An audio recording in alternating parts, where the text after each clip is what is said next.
we're actually not going to use the pen tool for this assignment, so some of you will, I'm sure, be glad about that. We're going to go to File, New, and when this comes up, we're going to call this project the usual, our last name, our first name, our grade, SBM, and I'll let you know what that means later. We want to make sure that this is in inches, and then we're going to press OK. So our page should look like this, and we're only going to really use 3 different tools in this assignment, I'm pretty sure, so I'm going to tell you what those tools are.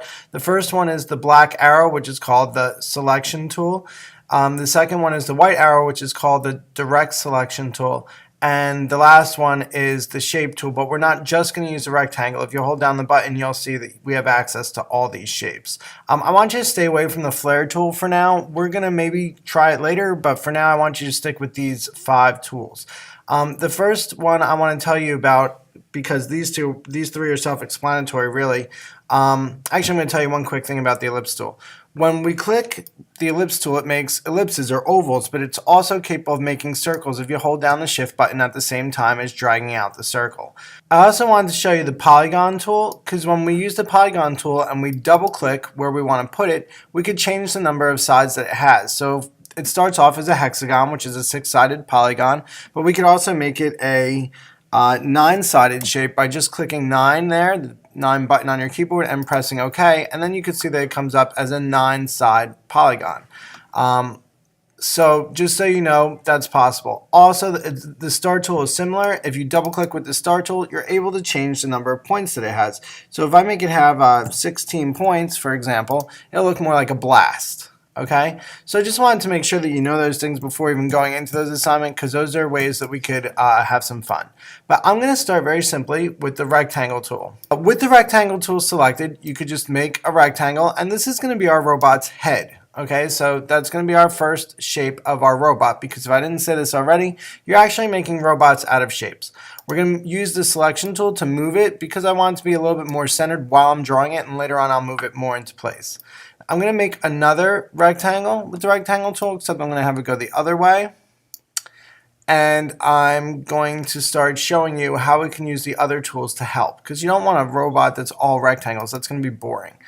Alright, so first I'm going to use my direct selection tool and click somewhere off the object so it becomes deselected.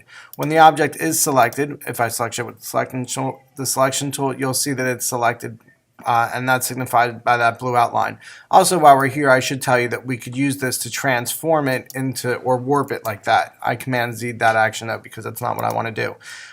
With our direct selection tool, however, as long as it starts deselected, or regular, not blue, we could click one specific point and adjust that point any way that we want it to be. So this is really good for manipulating your previously made perfect shapes into shapes that you feel are more of what you want. So you can see that this is going to represent my robot's chest. Now if I bring this a little bit closer.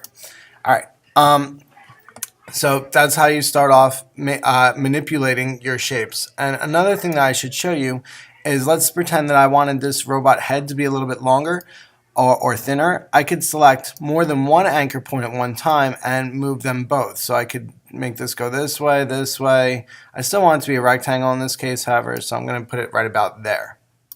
Click off it. Alright, I'm going to go to my ellipse tool, and I'm going to make 2 different kinds of ellipses. One is going to be an actual ellipse, and the other one is going to be a circle, which I'm holding shift to make sure it comes out as a circle. Alright, so my robot is looking a little bit silly and whimsical, I guess you could say, but I'm going to move these eyes over using my selection tool just to move them into the spaces. I want them to be a little bit more centered. I could also use my arrow tools on my keyboard to really push them into spaces that I wouldn't be able to get using the selection tool. Alright,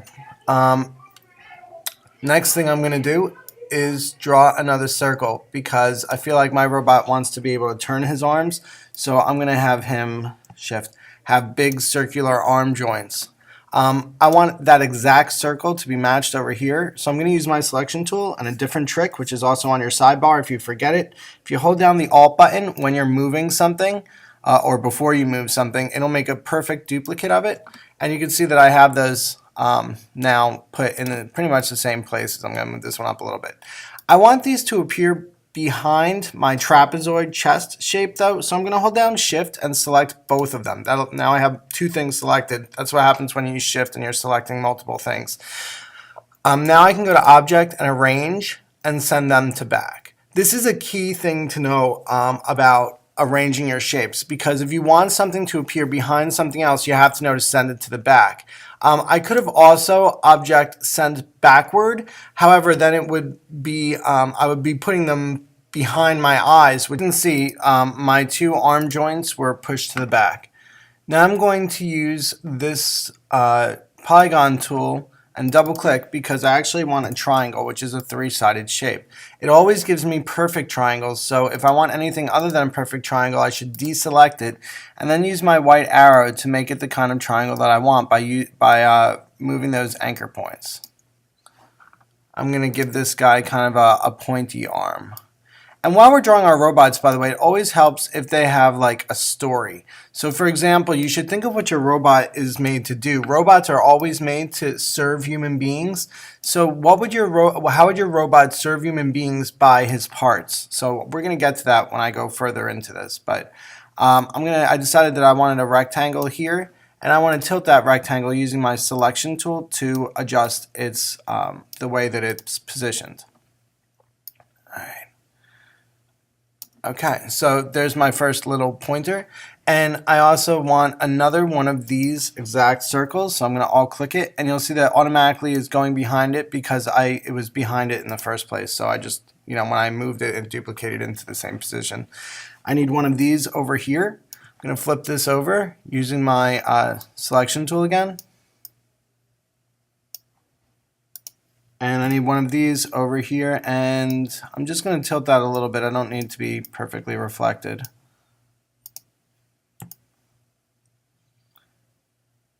All right, so those little pincers are how my robot's going to move around, so therefore he doesn't need legs. But what he does need is new hands, because I made his hands basically replace his legs.